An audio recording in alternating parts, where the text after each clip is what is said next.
பியூஷ் கோயிலை சந்திச்ச சுதீஷ் கிட்ட எதுக்காக துரைமுருகனுக்கு ஃபோன் பண்ணீங்க அப்படின்னு கேட்டோம். தொகுதி பற்றி பேசிக் கொண்டிருந்தோம்.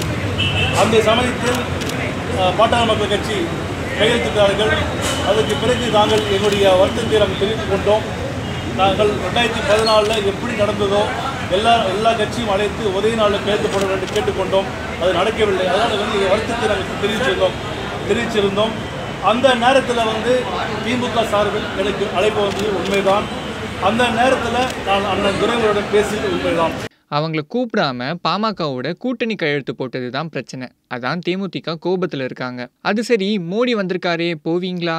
முடியவில்லை, இன்னைக்கு முடியவில்லை.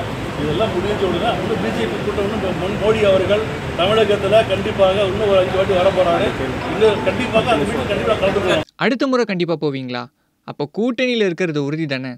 இந்த மாதிரி நியூஸ் அப்டேட்ஸ்க்கு தினமலரோட யூடியூப் சேனலை சப்ஸ்கிரைப் பண்ணுங்க. பக்கத்தில் இருக்க பெல் ஐக்கானையும் கிளிக் பண்ணுங்க.